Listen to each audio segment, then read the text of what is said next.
These documents clearly show the allegations are unfounded. The charts confirm my sincerity. But the social media posts suggest otherwise, don't they?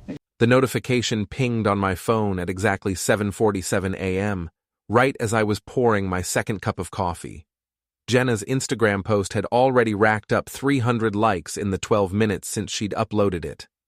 The photo showed her in our kitchen, holding up a business card with that practiced influencer smile that had fooled me for 3 years.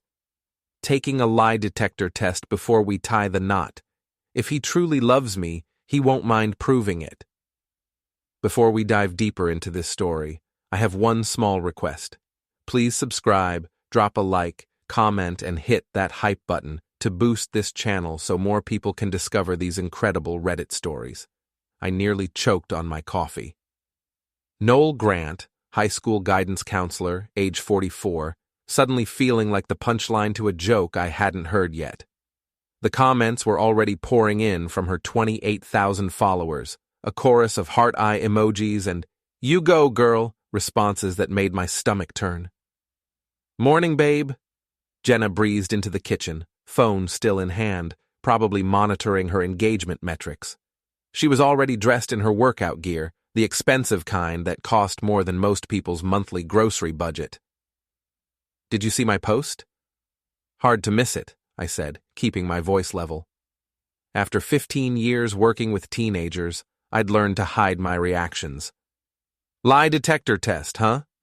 That's new." She laughed, that tinkling sound she'd perfected for her video content. "Mia suggested it. You know how she's always coming up with these amazing ideas for authentic content. The wedding planning series has been getting incredible engagement, but we need something that really shows our genuine connection." Mia. Of course. Jenna's best friend and fellow influencer, the one who treated every human interaction like potential content. I'd watched her film herself crying at her grandmother's funeral last year. "So you want both of us to take polygraph tests?" I asked, already knowing the answer. "Well, obviously you don't have to if you don't want to," she said. But her tone carried that familiar edge, the one that meant I absolutely did have to, or I'd be hearing about it for weeks. "I just thought it would be fun. You know, prove to everyone that we're completely honest with each other." I pulled out my phone and started typing. "Great idea. I'm booking us appointments right now." Her smile faltered for just a second. "Oh, you don't have to do it right this minute."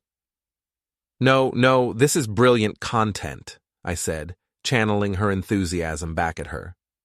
"Let's do it properly. I'm looking up certified polygraph examiners in Boston. We should go with someone legitimate, right? Not some reality TV setup." "I guess, but..." "Found one. Marcus Hendricks, former FBI, 20 years of experience. He's got a 5-star rating and does relationship counseling polygraphs." I was already dialing. "Let's see if he has any openings this week." Jenna's face had gone pale under her carefully applied makeup. "Noel, maybe we should think about this more. I mean, what if people think we don't trust each other?" "But we do trust each other, right?" I looked up from my phone. "That's the whole point of your post. Transparent love, no secrets." The phone rang twice before a gruff voice answered. "Hendricks Polygraph Services." "Hi, Mr. Hendricks. I saw your website and I'd like to book 2 relationship polygraph tests. My fiancée and I want to do this before our wedding next month." "Interesting. Most couples who call me are already having problems. You folks just being thorough?" I glanced at Jenna, who was frantically gesturing for me to hang up. "Something like that. My fiancé posted about it on social media, so we want to make sure we do it right. She's got quite a following." "Social media, huh? Well, I can fit you in Thursday afternoon if you're serious about this. Fair warning, though, I ask real questions, not softball stuff. If you're doing this for show, you might want to reconsider." "Perfect. We'll take it." After I hung up, Jenna was staring at me like I'd just sealed our fate. "Thursday? That's only 3 days away. Don't you think we should prepare more? Maybe write out some questions ahead of time? The whole point is spontaneity, right? Authentic reactions? I finished my coffee and grabbed my keys. Besides, what do we have to hide? The question hung in the air as I headed for the door. I had a full day of student appointments ahead of me, kids with real problems who needed actual help. But for the first time in months, I was looking forward to Thursday. 3 days later, I sat in Marcus Hendricks' cramped office downtown, watching him attach sensors to Jenna's trembling fingers. She'd insisted on going first, probably hoping to back out after seeing how scary the equipment looked. Mia sat in the corner with her phone, despite Hendricks' strict no-recording policy. "Ma'am, your friend needs to put the phone away," Hendricks said, without looking up from his equipment. "This is a confidential session. But we need content for no phones, no cameras, no exceptions." His tone brooked no argument. "This isn't a game show." Mia huffed and shoved her phone in her purse, shooting me a dirty look like this was somehow my fault, which I supposed it was. "Now then." Hendricks settled into his chair and reviewed his notes. "Ms. Myers, I'm going to start with some baseline questions, then move into the relationship-specific ones. Just answer yes or no and try to stay calm." Jenna nodded, but I could see sweat beading on her forehead despite the air conditioning. "Is your name Jenna Marie Myers?" "Yes." "Are you 37 years old?" "Yes." "Do you live in Brookline, Massachusetts?" "Yes." Hendricks watched his readouts for a moment, then nodded. "Good. Now we'll move to the relationship questions. Have you been faithful to your fiancée during your engagement?" The silence stretched for 5 seconds. 10. 15. Yes. The polygraph machine might as well have started screaming. Even I could see the wild fluctuations on the display. "Have you had physical contact with anyone other than your fiancé in the past 6 months?" "No." But her voice cracked on the word. Hendricks made a note. "Have you exchanged explicit messages with anyone other than your fiancé in the past 6 months?" This time the pause was even longer. Jenna's face had gone from pale to green. That's not... No." "Have you met in person with anyone you've exchanged intimate messages with?" "This is ridiculous." Jenna suddenly stood up, yanking the sensors off her fingers. "These questions are invasive and inappropriate. I don't have to sit here and be interrogated like some criminal." Mia jumped up too, phone already back in her hand. "This is harassment. You can't just accuse people of..." "Ma'am, I'm not accusing anyone of anything," Hendricks said calmly. "I'm asking yes or no questions that were pre-approved by both parties. If you'd like to continue..." "No, we're done here." Jenna grabbed her purse and headed for the door. "Noel, we're leaving, now." But I didn't move. "Actually, I'd like to finish. I'll take my test now." "The hell you will." Jenna spun around, and for a moment, her carefully crafted influencer mask slipped completely. The look she gave me was pure fury. "We're leaving together or we're not leaving at all." "That sounds like a threat," I said mildly. "Mr. Hendricks, could you add that to your notes, for the official report?" "There's going to be an official report?" Mia squeaked. "Of course. Mr. Hendricks is a licensed professional. Everything gets documented." I looked at Jenna. "Unless you'd like to finish your test first?" She was already at the door. "This is insane. You've lost your mind, Noel. When you come to your senses, maybe we can talk about this like adults." The door slammed behind them, leaving me alone with Hendricks and the sound of the polygraph machine still humming. "Well," Hendricks said after a moment, "that was interesting. You still want to take your test?" "Absolutely." 20 minutes later, I walked out of that office with a certified report showing I'd passed every question with flying colors.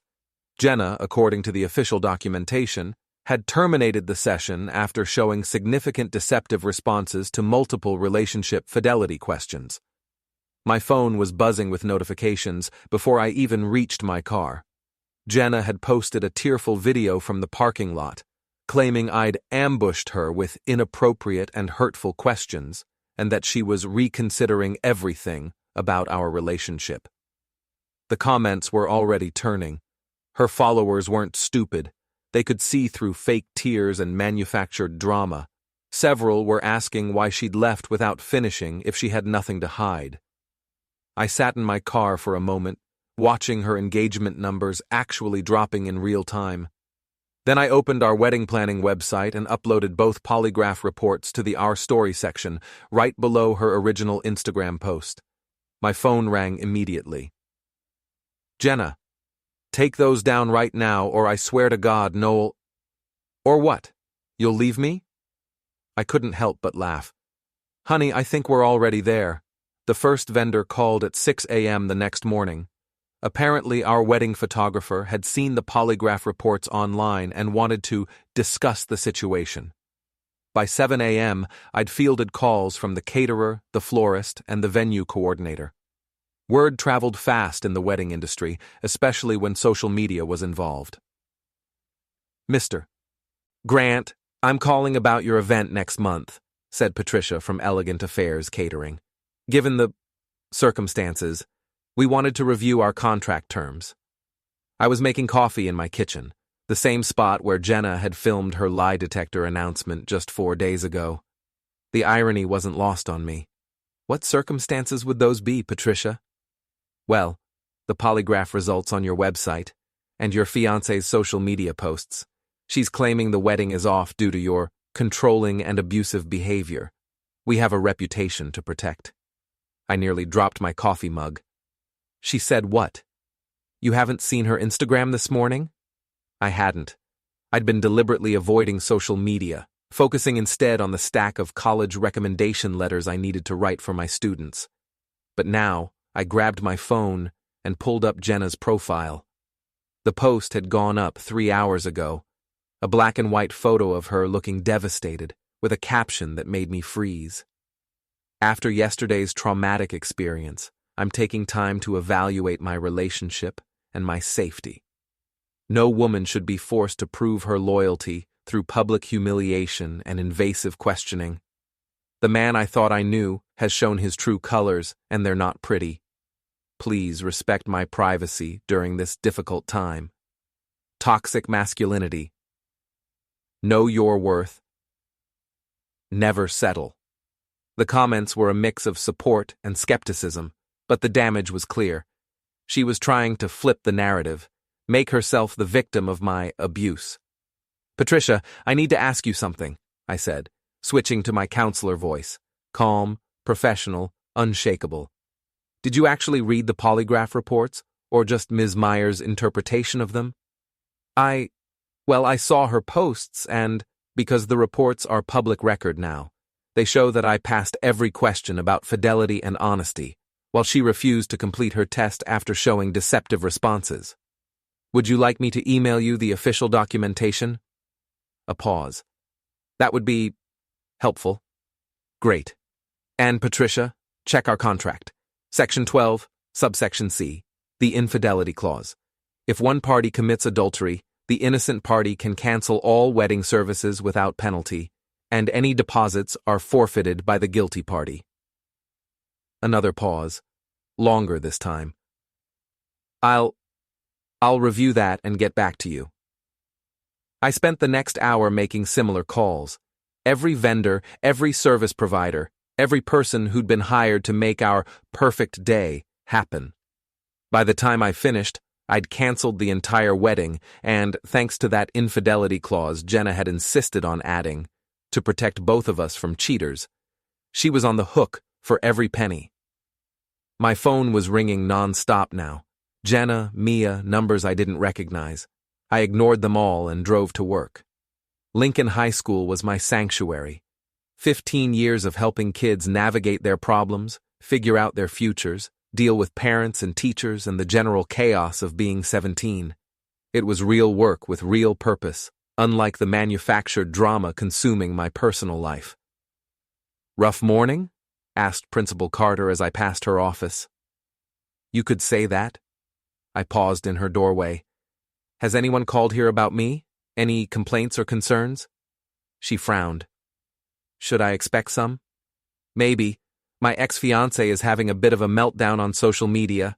She might try to drag the school into it. Ex-fiancée? When did that happen? Yesterday, technically, though I'm guessing it's been over for a while without me knowing it. Before she could respond, my first student appointment arrived. Jessica Chen, Sr., stressed about college applications and her parents' divorce. Real problems requiring real solutions. Mr. Grant, my mom wants me to write my essay about overcoming adversity, but my dad says that's too negative. They keep fighting about everything, even my college stuff. I settled into my chair, grateful for the familiar rhythm of actual counseling. What do you want to write about, Jessica? I don't know. Everything feels fake, you know? Like, what adversity have I really overcome? My parents getting divorced? That's happening to me, not something I'm doing. Sometimes the biggest adversity is figuring out who you really are when everyone else is telling you who to be. She looked up from her notebook. That's exactly it. How did you know? Because I'm living it right now, I thought. But what I said was, it's more common than you think. The question is, what's your authentic voice? Not your mom's, not your dad's, not what you think colleges want to hear. Yours. We spent 45 minutes working through her essay ideas, and by the end, she had a clear direction. It was good work, meaningful work. The kind that reminded me why I'd chosen this profession. Between appointments, I checked my phone. 17 missed calls from Jenna, 12 from Mia, and 1 from a number I didn't recognize. That last one had left a voicemail. Mr. Grant, this is Rebecca Torres from Channel 7 News. We'd like to get your side of the story regarding the social media controversy involving your relationship. Please call me back at your earliest convenience. The media. Of course, Jenna's follower count was substantial enough to attract attention, especially when she was claiming abuse and manipulation. I could already see the headline: Local guidance counselor accused of controlling behavior by influencer fiancé. My next appointment was Tommy Rodriguez, a junior whose parents wanted him to focus on sports while he wanted to study music. As we talked through his options, my phone kept buzzing with notifications. Mr. Grant, is everything okay? Tommy asked. You seem distracted. Sorry, Tommy. Personal stuff. Let's focus on you. I turned my phone face down. Tell me more about this music program at Berkeley. But even as we talked, I could feel the situation spiraling. Jenna wasn't just ending our relationship. She was trying to destroy my reputation, my career, everything I'd built, and she was doing it with the same calculated precision she used to build her brand. After Tommy left, I finally looked at my phone. Jenna's latest post showed her at her fitness studio, surrounded by concerned friends, talking about toxic relationships and emotional manipulation. The comments were increasingly supportive of her narrative, but there were skeptics too. People asking why she'd agreed to the polygraph test if she had nothing to hide, why she'd run out without finishing, why the official reports contradicted her story. I was about to put my phone away when I saw something that made me stop cold. A comment from someone named Dylan Fit Boston. Stay strong, babe. You deserve so much better. Can't wait to see you tonight. Babe, can't wait to see you tonight. I clicked on his profile. Dylan Brooks, personal trainer, six-pack abs, motivational quotes over shirtless gym photos. And there, in his recent posts, were several pictures that included Jenna in the background. Not tagged, not obvious, but definitely there. I scrolled back through his timeline. 3 months ago, a group photo from some fitness industry event. Jenna was in it, standing close to Dylan, both of them smiling. 2 months ago, another group shot from a different event. Same positioning, same chemistry. 1 month ago, a photo of Dylan at what looked like a restaurant. In the background, barely visible, was a woman with Jenna's distinctive blonde hair and build. My hands were shaking as I screenshotted everything. The polygraph test hadn't been about proving our trust. It had been about her covering her tracks. She'd expected me to refuse, to look like the controlling boyfriend who didn't trust his innocent fiancée. Instead, I'd called her bluff, and now she was scrambling to control the damage. The final bell rang, and students started flooding the hallways. I had one more appointment, Then I could go home and figure out my next move. But first, I needed to make a call. Zach, it's Noel. I need a favor. My best friend since college, Zach, worked in IT security, but did private investigation work on the side. If anyone could help me uncover the truth about Jenna and Dylan, it was him. Let me guess, he said. This is about your Instagram-famous fiancée and her very public meltdown? You saw that? Hard to miss. She's been trending locally all day. Schreier Polygraphgate is actually pretty entertaining, though I'm guessing it's less fun from your end. I found her boyfriend. Her what now? Dylan Brooks. Personal trainer, fits the profile perfectly. They've been careful, but not careful enough. Can you do some digging? Already on it. Send me his info and give me 24 hours. If there's a connection, I'll find it. Zach, be thorough. She's trying to destroy my reputation and my career. I need everything. You got it, brother. And Noel? For what it's worth, anyone who actually knows you can see right through her bullshit. Let's hope the school board feels the same way. After I hung up, I sat in my office for a few more minutes, listening to the sounds of students heading home, teachers packing up, the normal end-of-day routine. Tomorrow, this might all be different. Depending on how far Jenna was willing to push her victim narrative, I might be facing an investigation, suspension, or worse. But tonight, I had work to do. If Jenna wanted to play games with the truth, she was about to learn that I'd been helping teenagers navigate lies and manipulation for 15 years. And unlike her social media followers, I knew how to fact-check. The war was just beginning. Mrs. Kowalski was waiting for me when I got home, standing in her front yard with the studied casualness of someone who'd been watching for my car. My 72-year-old neighbor had been a family law attorney for 40 years before retiring, and nothing in our quiet Brookline neighborhood escaped her notice. "Noel, dear, do you have a minute?" she called as I pulled into my driveway. I'd been dreading this conversation. Mrs. K had always been polite but distant toward Jenna, with the kind of cool civility that suggested she saw right through the influencer act. Now, with everything falling apart so publicly, I was sure she had opinions. "Of course, Mrs. K. What's on your mind?" She glanced around, then gestured toward my front porch. "Perhaps we could sit down. I have some things you should know." We settled into the wicker chairs Jenna had insisted on buying for aesthetic purposes. They were uncomfortable and impractical, like most of her decorating choices, but they'd have to do. "I suppose you're wondering what the neighbors think about all this social media drama," Mrs. K began. The thought had crossed my mind. "Well, I can tell you that anyone with half a brain can see what's really happening here.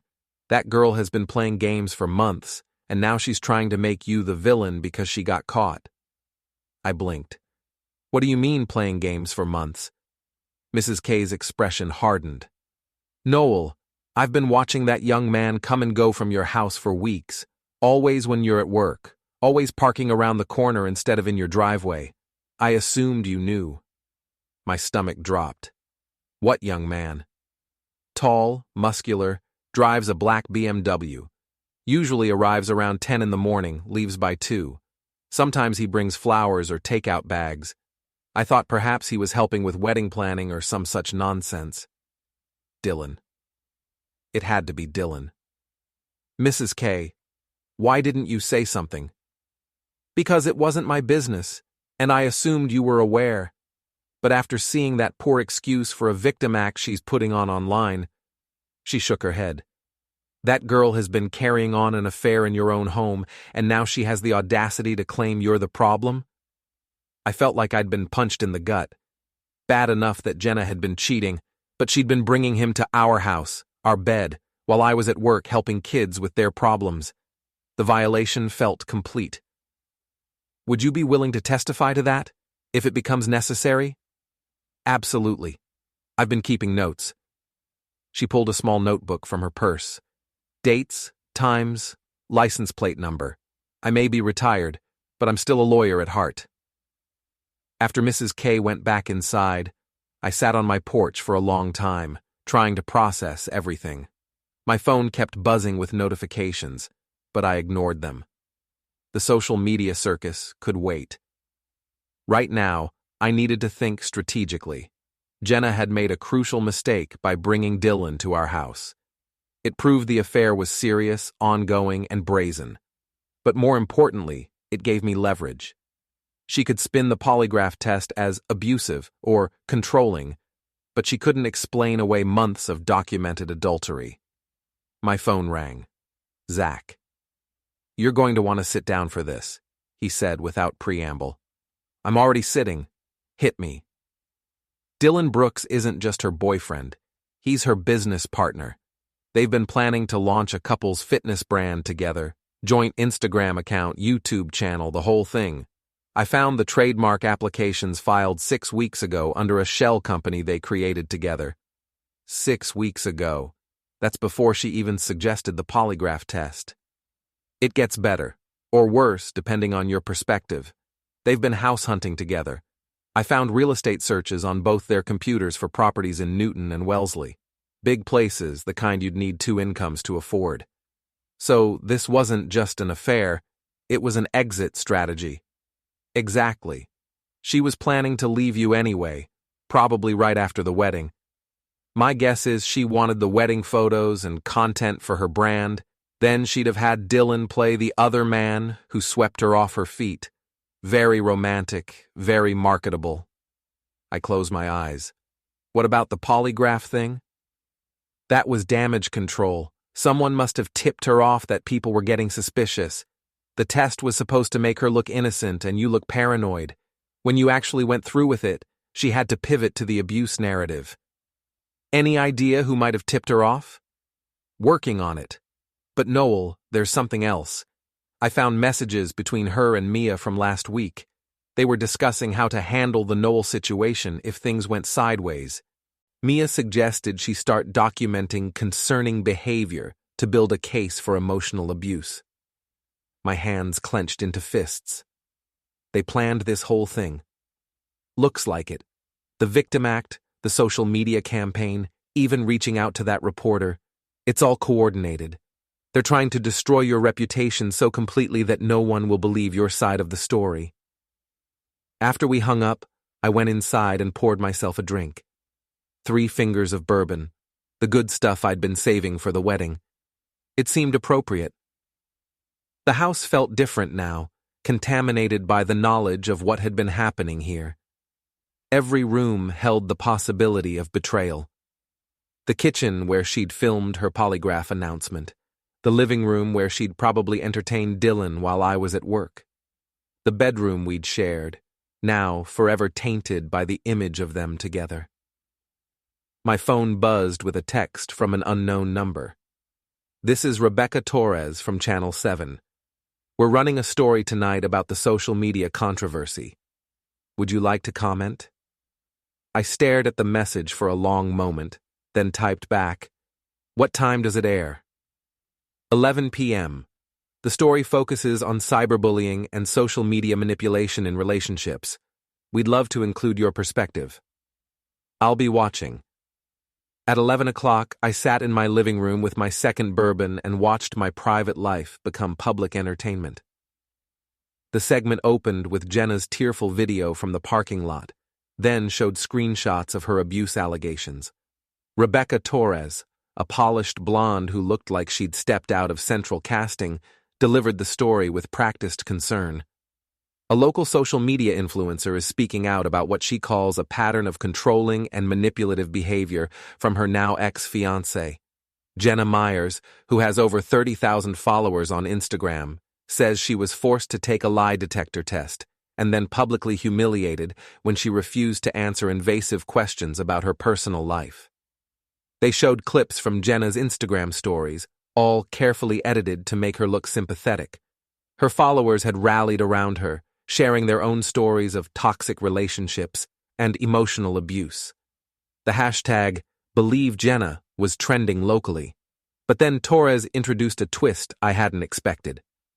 However, questions are being raised about the authenticity of Ms. Myers' claims.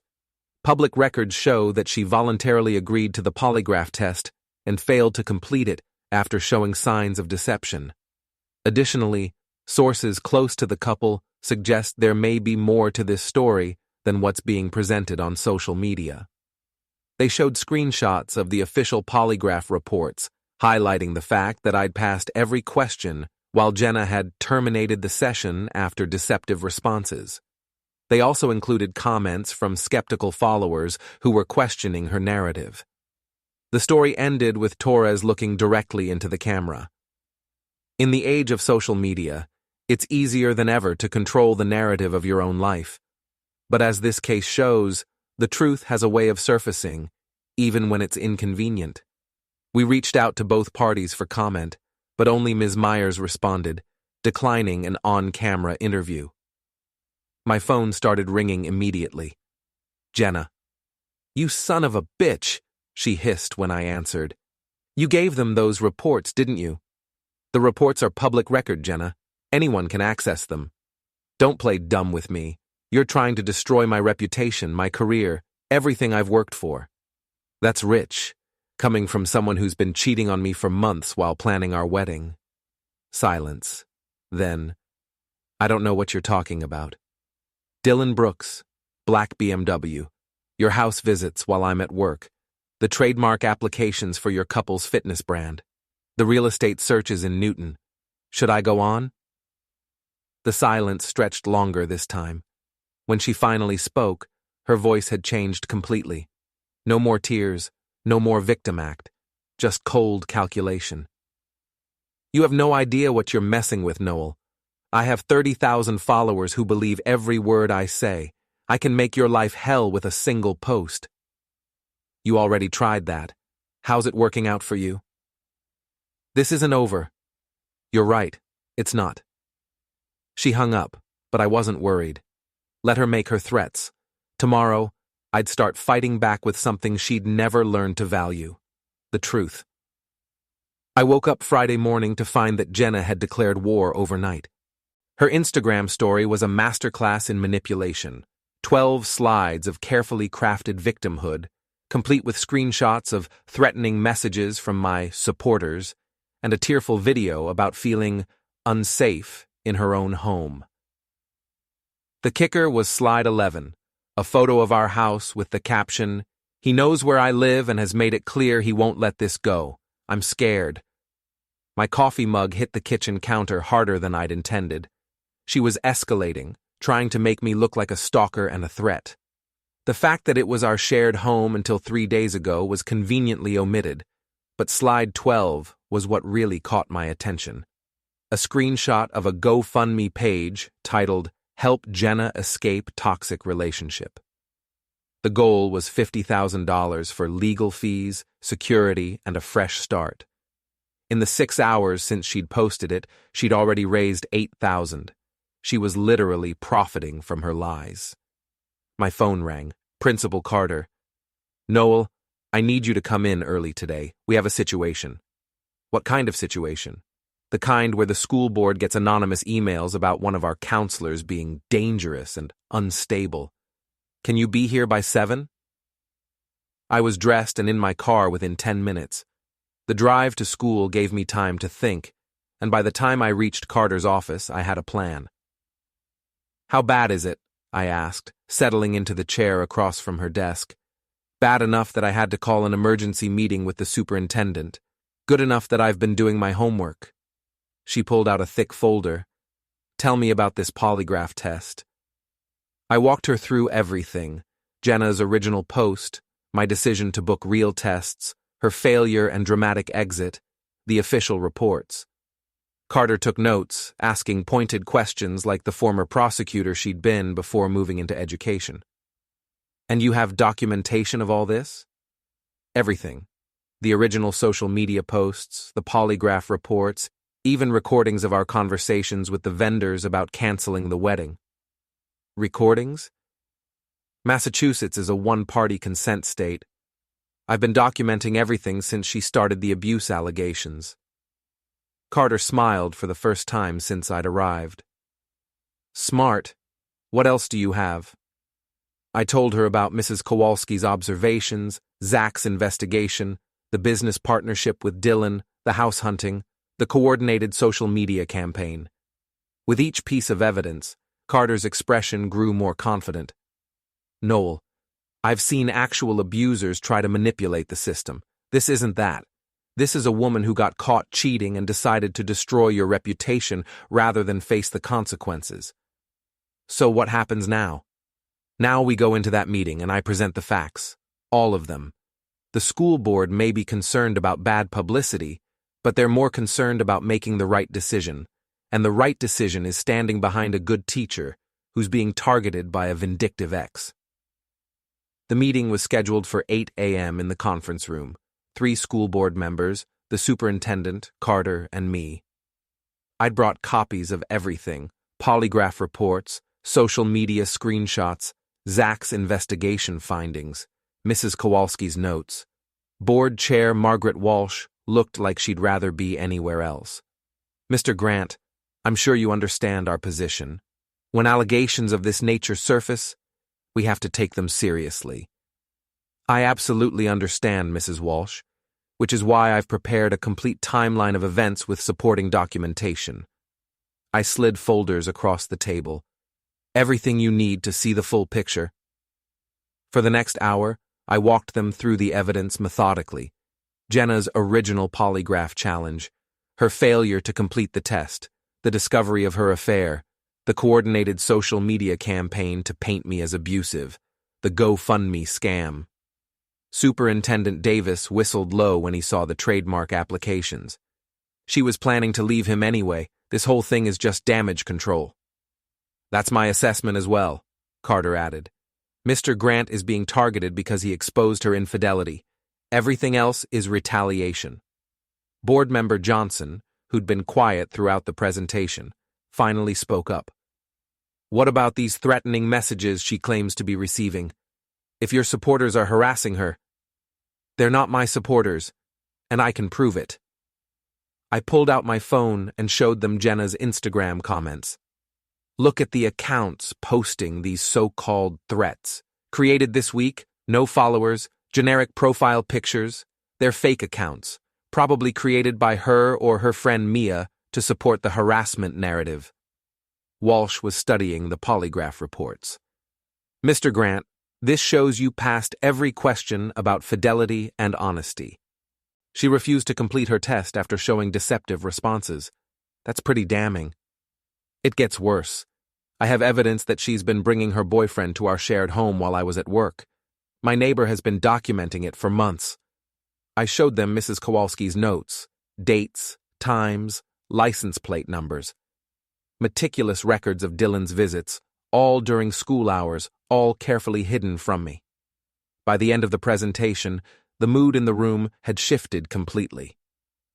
What had started as a disciplinary meeting had become a strategy session for protecting the school from Jenna's manipulation.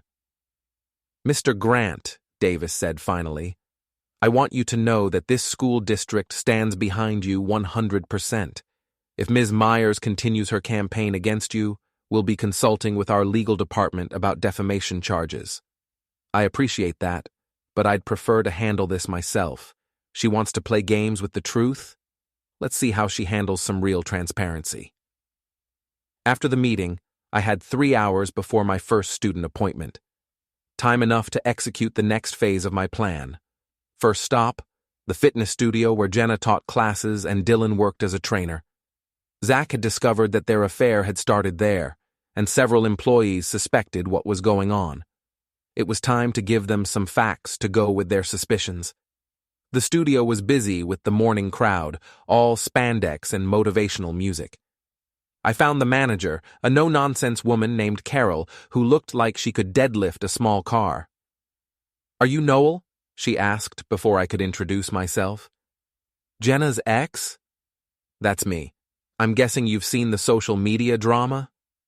Hard to miss it. She's been posting from here constantly, talking about toxic relationships and emotional abuse. It's making some of our members uncomfortable. I imagine it would. Can we talk privately? In her office, I showed Carol the same evidence I'd presented to the school board. Her expression grew darker with each revelation. I knew something was going on between her and Dylan, she said finally. They thought they were being subtle, but you can't hide that kind of chemistry. I just didn't realize she was engaged to someone else. She's been using your studio as a backdrop for her victim narrative. That's not fair to your business or your other trainers. No, it's not. Carol was already reaching for her phone. I think it's time for a conversation with both of them. Actually, I have a better idea. What if we gave your members the full story? Let them make their own decisions about who to believe. Carol's smile was predatory. I like the way you think.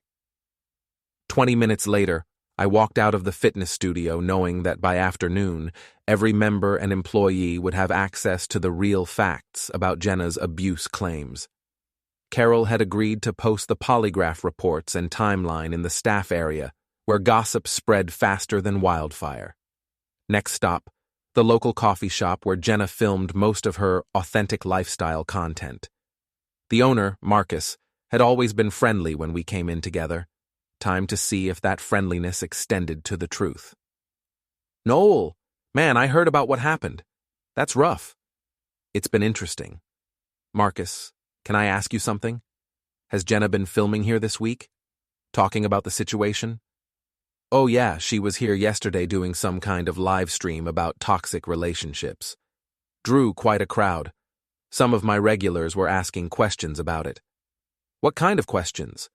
Well, Mrs. Patterson, you know, the retired teacher who comes in every morning. She wanted to know why Jenna agreed to the lie detector test if she had nothing to hide. And Tom from the bookstore asked why she ran out without finishing it. I smiled. Smart questions. What did Jenna say? That's the thing. She couldn't really answer them. Just kept talking about feeling violated and manipulated. But people weren't buying it. Mrs. Patterson actually said it sounded like she was the one doing the manipulating. Mrs. Patterson always was perceptive. Look, Noel, I don't usually get involved in customers' personal business, but this whole thing stinks.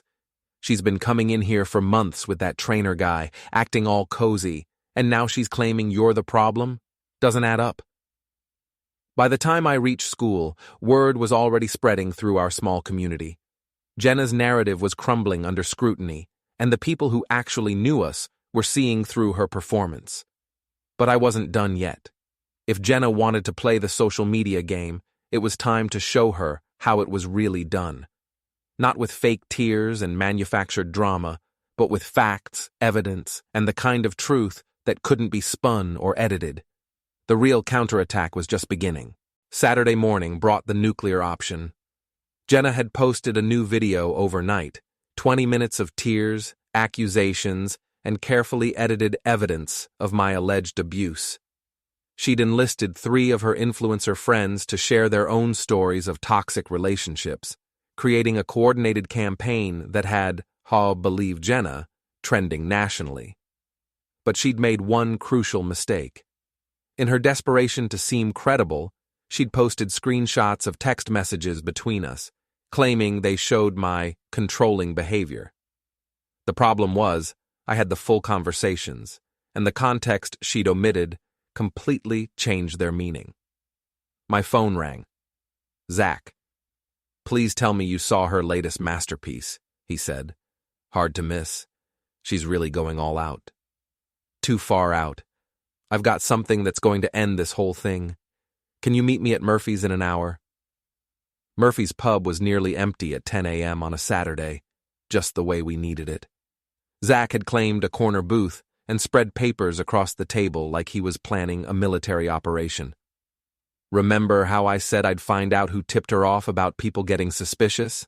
He began. Yeah. It was Dylan's ex-girlfriend, Sarah.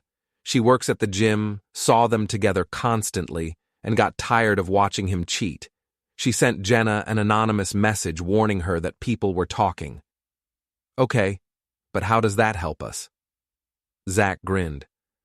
Because Sarah kept copies of everything. All of Dylan and Jenna's text messages that he left open on his phone. All of their planning sessions about the business partnership. All of their discussions about how to handle the Noel problem when they were ready to go public. He slid a thick folder across the table. It's all here.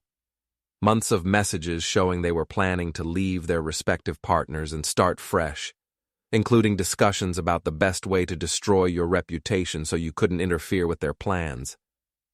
I opened the folder and started reading. The messages were damning, not just evidence of the affair, but proof of calculated manipulation. They'd discussed how to make me look controlling and abusive. They'd planned the polygraph test as a way to make her look innocent. They'd even talked about filing false police reports if necessary. "This is conspiracy," I said. "It gets better. Look at page 15. I flipped through until I found it.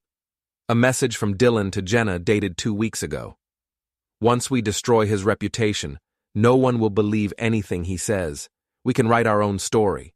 And Jenna's response, "I'm already documenting his concerning behavior. Mia is helping me create a timeline of abuse. By the time we're done, he'll be lucky to keep his job." They planned everything, I breathed. Everything. The victim act, the social media campaign, even reaching out to reporters. It's all coordinated, and it's all documented. I closed the folder and looked at my best friend. "What do you want to do with this?" "That's not my call. But if it were me, I'd end this thing once and for all. Publicly, completely, and with enough evidence that she can never try this again." I thought about it while we finished our drinks. Jenna had declared war on my reputation, my career, and my life. She'd tried to destroy everything I'd built with lies and manipulation. The question was, how far was I willing to go to stop her? The answer came to me as we left the pub, all the way. Sunday afternoon, I sat in my home office and prepared for the final battle. I'd spent the morning creating a comprehensive website, jennameterslied.com, that laid out the complete timeline with supporting evidence, the polygraph reports, Mrs. Kowalski's documentation of the affair, Zach's investigation findings, Sarah's cache of text messages, everything, presented clearly and factually. But the centerpiece was a video I'd recorded that morning. 20 minutes of me, sitting calmly in my living room, walking through each of Jenna's accusations and systematically debunking them with evidence. No tears, no drama, just facts delivered in the same steady voice I used with students and parents. Jenna Myers has spent the last week trying to destroy my reputation with false accusations of abuse and manipulation, I began. She's used her social media platform to spread lies, manipulate her followers, and profit from fake victimhood. Today, I'm going to show you the truth. I went through everything methodically. Her original polygraph challenge and subsequent failure. The discovery of her months-long affair. The coordinated campaign to paint me as abusive. The fake, threatening messages. The GoFundMe scam. The business partnership and exit strategy she'd been planning all along. But the coup de grace was reading selected text messages between her and Dylan, with their faces blurred but their words clear. Messages about destroying my reputation. Messages about creating fake evidence of abuse. Messages about how to maximize the financial benefit from her victim narrative. These are not the words of someone escaping an abusive relationship, I concluded. These are the words of someone orchestrating a character assassination because she got caught cheating. I uploaded the video to YouTube and embedded it on the website, then shared links across every platform I could think of. Facebook, Twitter, Reddit, even TikTok. Within an hour, it was spreading faster than Jenna's original accusations. My phone started ringing immediately. Rebecca Torres from Channel 7. "Mr. Grant, I just saw your video response. This is explosive stuff. Would you be willing to do an on-camera interview?"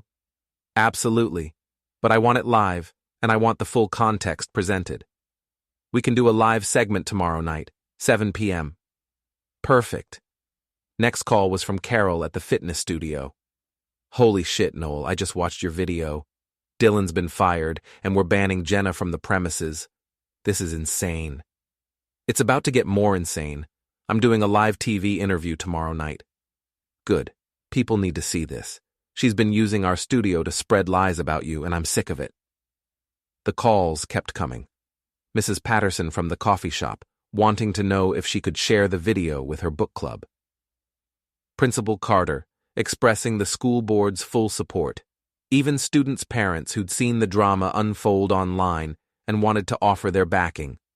But the most important call came from Sarah, Dylan's ex-girlfriend. "Mr. Grant, I saw your video.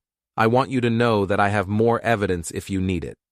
Dylan kept planning documents on his laptop about the business partnership, including financial projections based on their combined follower counts after your reputation was destroyed. How bad is it? They were planning to make millions off this story. Books, speaking engagements, a documentary about escaping toxic relationships.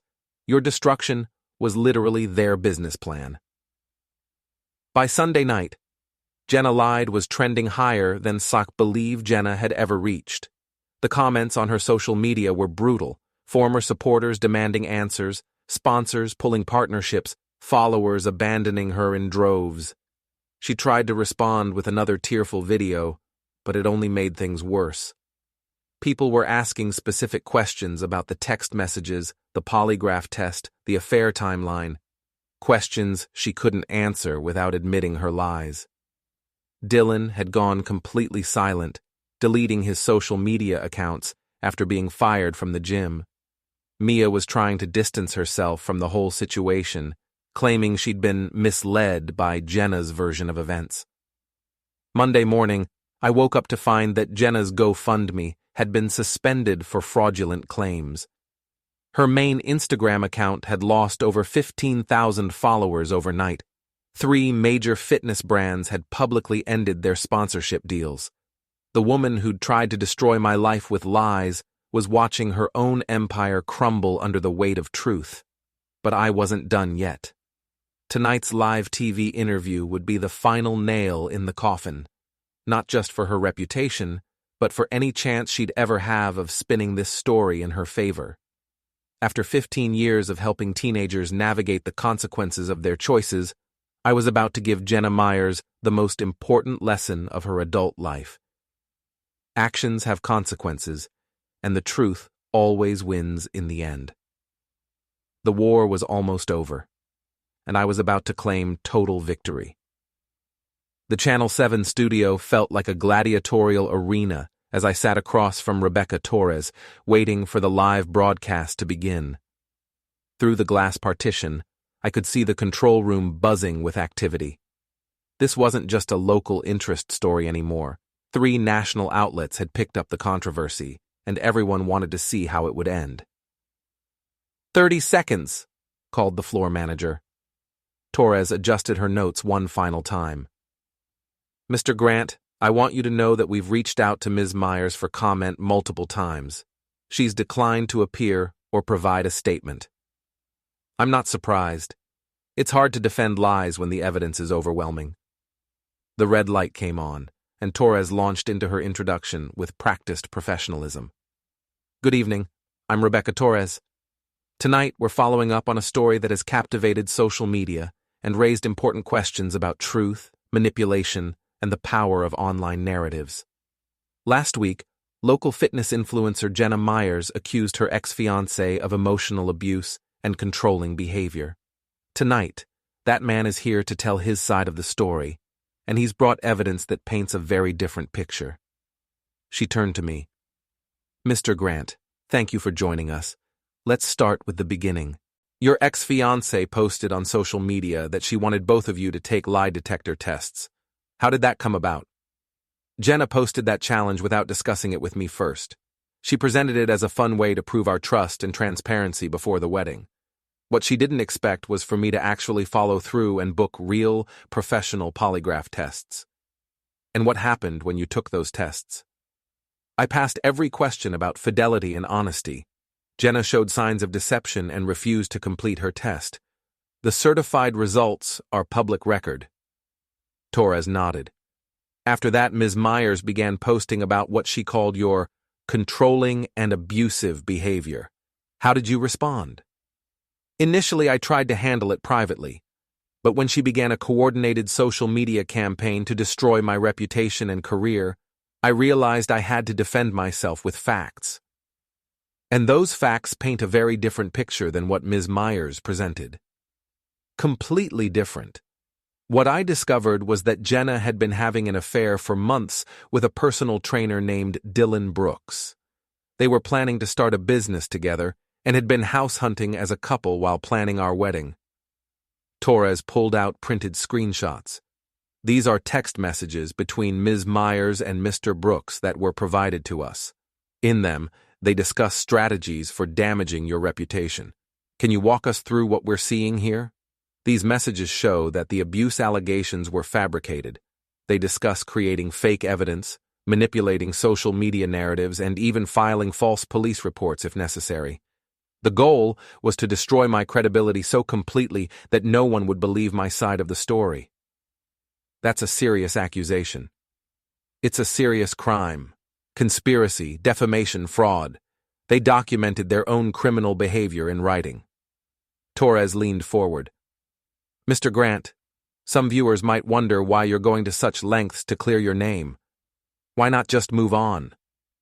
I looked directly into the camera. Because lies have consequences. Jenna's false accusations could have cost me my career as a school guidance counselor. They could have destroyed my ability to help the students who depend on me. And beyond that, her behavior sends a terrible message to actual victims of abuse, that their stories might not be believed because people like Jenna have weaponized victimhood for personal gain. Speaking of consequences, what's happened since you published your evidence online? Jenna has lost multiple sponsorship deals, thousands of followers, and her GoFundMe for legal fees was suspended for fraudulent claims. Dylan was fired from his gym. The truth has a way of correcting false narratives, even when they're amplified by social media. Torres consulted her notes. We've also learned that Ms. Myers and Mr. Brooks had business plans that specifically included profiting from this controversy. Can you tell us about that? They were planning to build a brand around Jenna's survival story, books, speaking engagements, possibly a documentary about escaping toxic relationships. My destruction wasn't just personal revenge, it was their business model. That's extraordinary. What would you say to people who supported Ms. Myers based on her initial claims? I'd say they were manipulated by someone who's very good at playing victim. The people who supported her did so because they believe in protecting abuse victims, which is admirable. But real victims deserve better than to have their struggles exploited by someone seeking attention and profit. Torres turned back to the camera. We should note that we've attempted to contact Ms. Myers and Mr. Brooks for comment on these allegations. Neither has responded to our requests. We've also reached out to several of Ms. Myers' sponsors who have ended their relationships with her. They declined to comment beyond confirming the termination of their partnerships. She faced me again. Mr. Grant, where do things stand now? The truth is out there. The evidence speaks for itself. I'm back to focusing on what matters, my students, my work, and rebuilding after this attack on my character. Any regrets about how you handled this situation? I thought for a moment. My only regret is that I didn't see through Jenna's manipulation sooner. But sometimes it takes a crisis to reveal someone's true character. In that sense, the polygraph test accomplished exactly what it was supposed to. It revealed the truth. Mr. Grant, thank you for joining us tonight. Thank you for giving me the opportunity to set the record straight. As the cameras stopped rolling, Torres shook my hand. That was powerful stuff. I've covered a lot of stories about social media manipulation, but I've never seen someone document their own deception so thoroughly. They thought they were smarter than everyone else. Turns out, arrogance makes people sloppy. I walked out of that studio knowing the war was over. Not just won, but decisively, completely, and publicly won. Jenna's reputation was in ruins, her business prospects destroyed, her credibility shattered beyond repair. My phone was already buzzing with notifications as I drove home. The interview clips were spreading across social media faster than her original accusations had. Comments were overwhelmingly supportive, with many people expressing outrage at how thoroughly they'd been manipulated. But the most satisfying notification was a news alert. Local fitness influencers' accounts suspended following fraud allegations. Instagram, TikTok, and YouTube had all taken action after being flooded with evidence of her coordinated deception campaign. When I pulled into my driveway, Mrs. Kowalski was waiting on her porch with a bottle of champagne. "I watched the interview," she called out. "I thought we should celebrate justice being served." We sat on my front porch, the same spot where she'd first told me about Dylan's visits, and toasted the end of the nightmare. "You know," she said, "in 40 years of practicing law, I learned that the truth always comes out eventually, but I've never seen someone document their own lies so meticulously." Jenna always said she wanted transparency in our relationship. I guess she got it. The next morning brought the final chapter. Jenna had posted one last video, not on her suspended main accounts, but on a backup profile with barely 1,000 followers. Gone was the polished influencer persona, replaced by someone who looked genuinely desperate. "I made mistakes," she said, her voice barely above a whisper. "I hurt someone who didn't deserve it, and I lied to people who trusted me. I'm going to take some time away from social media to work on myself and figure out how to make amends." It was too little, too late, but at least it was honest. The first honest thing she'd said in months. Dylan had disappeared completely.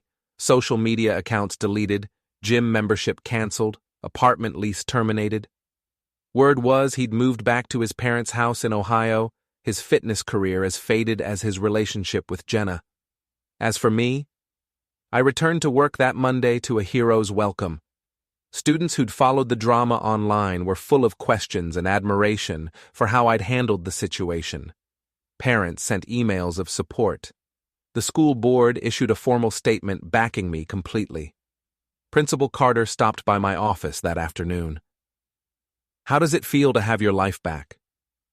"Different," I said honestly. "I learned things about myself through this whole mess. Good things and bad things." "Such as?" "I learned I'm stronger than I thought. But I also learned I'm not as good at reading people as I believed. Jenna fooled me for 3 years. She fooled a lot of people. That's what skilled manipulators do." That evening, I sat in my living room, truly my living room now, no longer contaminated by memories of betrayal, and reflected on everything that had happened. 2 weeks ago, I'd been planning a wedding to a woman I thought I knew.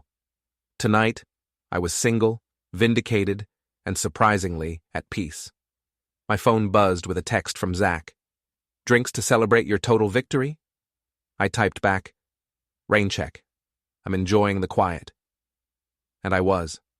For the first time in months, maybe years, my life was completely my own. No drama, no lies, no manipulation. Just the truth, finally revealed in all its messy glory. Jenna had wanted to play games with reality, to craft her own narrative regardless of the facts.